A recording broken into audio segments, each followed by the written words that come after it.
Doctor Rutuja चव्हाणला वाढत आहे वयोवृद्धांचा पाठिंबा. महिला आमदारच हवी, वयोवृद्धांनी केल्या भावना व्यक्त. आपण पाहत आहात दैनिक विदर्भ सत्यजित लाईव्ह न्यूज. आमचे मुख्य संपादक उद्धव फंगाळ यांनी दिलेल्या माहितीनुसार मेहकर विधानसभा निवडणुकीमध्ये डॉक्टर ऋतुजा चव्हाण या निवडणूक लढवणार असून त्या दृष्टीने त्यांनी खेडोपाड्यामध्ये आपला संपर्क वाढविला आहे. संपर्क वाढवत असताना डॉक्टर ऋतुजा चव्हाण यांनी भविष्यामध्ये राबवण्यात येणारे विविध उपक्रम, गोरगरिबांच्या, शेतकऱ्यांच्या समस्या या संदर्भात त्या जनतेशी संवाद साधत आहेत. त्याचबरोबर त्यांचे सहकारी कार्यकर्ते, मुली, महिला वर्ग यासुद्धा ऋतुजाताईंसाठी जीवाचं रान करत आहेत. मेहकर मतदारसंघातील प्रत्येक कुटुंबाला भेटी देऊन विचार विनिमय व त्यांना विश्वासात घेऊन निवडणुकीत उभे राहावे अथवा नाही, जनतेचे मत किंवा जनतेच्या अपेक्षा काय आहेत हे ऋतुजा चव्हाण यांच्याकडून व त्यांच्या सहकाऱ्यांकडून चाचपणी अथवा कानोसा घेत आहे. या दरम्यान एका गावामध्ये वयोवृद्ध असलेल्या मात्र राजकारणाची संपूर्ण माहिती असलेल्या व्यक्तीने आपल्या भावना व्यक्त करताना सांगितले आहे की आता काहीतरी नवीन पाहिजेत. महिला आमदार आवश्यक असून महिलांना समस्यांची जाण असते. महिला वर्ग समस्या सोडवण्यासाठी जिद्द, चिकाटी व मेहनत करतात. ग्रामीण व शहरी भागातील समस्यांची महिलांना तंतोतंत माहिती असते. त्यामुळे यावेळेस मेहकर मतदारसंघात परिवर्तनाची गरज असून महिला आमदारच असायला हव्या अशा भावना त्या वयोवृद्ध माणसाने व्यक्त केल्या आहेत. त्यामुळे सध्या तरी डॉक्टर ऋतुजा चव्हाण यांना ग्रामीण भागात चांगल्या प्रकारे प्रतिसाद मिळत असून ऋतुजा चव्हाण या प्रत्येक गावात जाऊन त्या गावातील समस्या, अडीअडचणी यांची विचारपूस करत आहेत. यावेळी त्या वयोवृद्धाने सांगितले की ताईने आमच्या गावात येऊन गावकऱ्यांना मार्गदर्शन केले पाहिजे. आम्ही सुद्धा आमच्या अडीअडचणी ऋतुजाताईंना सांगून त्यांना आमचा पाठिंबा नक्कीच देऊ अशा भावना सुद्धा वयोवृद्ध माणसांनी व्यक्त केल्या आहेत. ऋतुजा चव्हाण यांना वाढता पाठिंबा पाहता विरोधकांमध्ये मात्र घबराटीचे वातावरण दिसून येत आहे.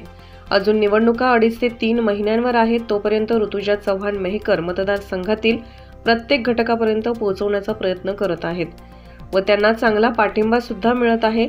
एक सर्वसामान्य कुटुंबातील व समस्याची जाण असलेली महिला जर आमदार झाली तर मेहकर मतदारसंघाचा नक्कीच विकासात्मक कायापालट झाल्याशिवाय राहणार नाही, असेही बोलले जात आहे. ऋतुजा चव्हाण यांच्यासाठी सर्व समाजातील लोक, महिला वर्ग, मुली स्वतःहून पुढाकार घेत असून गोरगरीब मतदारांशी संपर्क करत आहेत. ऋतुजा चव्हाण यांना यावेळेस आमदार करण्यासाठी सर्व एकजुटीने काम करत असल्याचे दिसून येत आहे. राजकारणात बी लेडीजच पाहिजे. फार सुरक्षित बोलतात आणि कामं चांगले करतात. आता ही त्याची क्लिनिकची लेडीज आहे ती आमदार श्वेता महाले, मग तिनं भक्कमचं काम केलं. मग आता ताई नवीन उभा राहतात, मग तुम्हाला काय वाटतं, काय मत आहे तुमचं? नवीन उमेदवार उभा राहतोय, नवीन उमेदवार उभा राहून राहिला. आमचं मत 100% चांगलं आहे. आमचं मत खराब नाही. काहून पाहिजेच, नवीन नवीन पाहिजेच. जुनंच कवरक जातात. बरोबर. आणि जुन्याने म्हणलं जुन्याने जुन्या पडून जातात. जुनं काम करत नाही. आपण जर संबंध एखाद्या जुन्या ठिकाणी जर केला, आपल्या मुलाला एखादी मुलगी जर जुन्या ठिकाणची जर पाहिली तर ते लोक आपल्याला बी किंमत देत नाही. आपण गेलो की ते पोचून टाकत नाहीत बसायला. आणि नवीन जर असला तर तो माणूस घरी बरं हे करतो ना. हो. तसं हावलक्षण त्याचे वेगळे असतात ना. बरोबर आहे ना. उभारीचे असतात. तसं काय हरकत नाही. एखादी इलेक्शन होणार 3-4 महिन्यानंतर चालू होणार आहे. असं का? आपण एखाद्या दिवशी मग त्या बाईनं येणार आहेत ना ताई, गावामध्ये पण येणार आहेत. कसं भेट द्यायला पाहिजे. भेट द्यायला पाहिजे. गावात घरी लोक जमा झाले की आमच्या मातीच्या पाराच्या समोर 2 शब्द मार्गदर्शन करायचं. हो ताई पण येतीनच भेट द्यायला तुमच्यासाठी. कसं आता लोकांना बी समजावून सांगितलं शोधमत सबर ताई. हो बरोबर आहे ना. कारण तुम्ही तुमच्या मनातून जर ठेवलं तर काय माहिती होणार. तुमचं मन जर उजाडून सांगितलं, ज्ञान प्रकाशित केलं म्हणजे चांगलं असतं. ताई येतील काही दिवसामध्ये गावामध्ये, तर मग सगळे नागरिक एकत्र या आणि ताईशी बोलून घ्या. बोलून घ्या ना, त्यानंच बोलायचं, त्यानंच मार्गदर्शन करायचं. किंवा आम्ही अशा पद्धती तुमच्या सुधारण्याकरता आम्ही पाऊल पुढं टाकतो, आमच्या पावलाला तुम्ही द्या, असं त्याने म्हणायला पाहिजे. ठीक आहे, चालतंय. सांगू आम्ही ताईला की बाबांनी असं सांगितलं म्हणून. शेवटचं गाव आहे आमचं. हा हे आणि हिवरखेड पासून मग पुढं मग आंतरी चिखली भाग लागतो. पण हिवरखेडपर्यंत आपला मेहकर तशी. चालतंय बाबा, सांगतो आम्ही ताईला. आल्यावर भेटा मग तुम्ही पण. हो, त्याला मग आपण येतं नाही तसं एक तर सकाळी यायला पाहिजे किंवा दुपारून 5च्या पुढे यायला पाहिजे. आमच्या मार्तबाच्या संस्थेच्या पुढं त्याची भेट झाली, मग ते मार्गदर्शन करतील त्याच्या वाणीद्वारे काय करायचं काय नाही करायचं.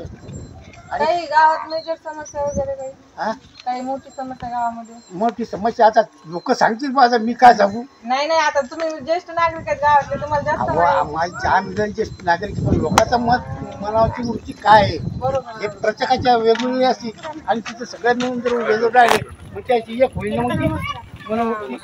काय ती गोष्ट आहे. चालतंय, सांगू आम्ही ताईला.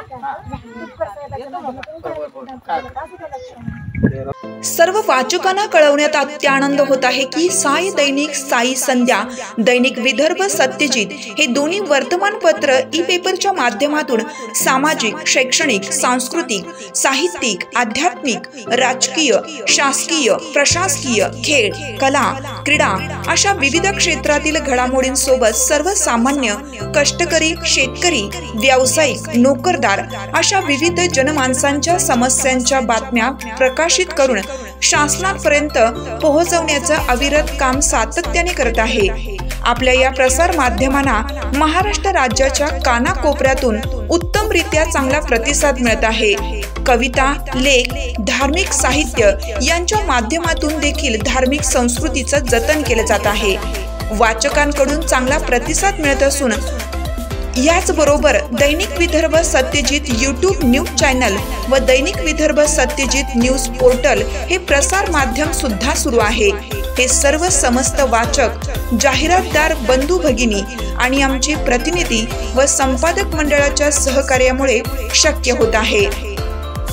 वाचकांकडून मिळत असलेल्या उत्तमरित्या प्रतिसादाबद्दल संपादक मंडळ आपले आभारी आहे. बातम्या व जाहिरातीसाठी संपर्क संपादक उद्धव फंगाळ, मोबाईल नंबर 95 11 44 61 11.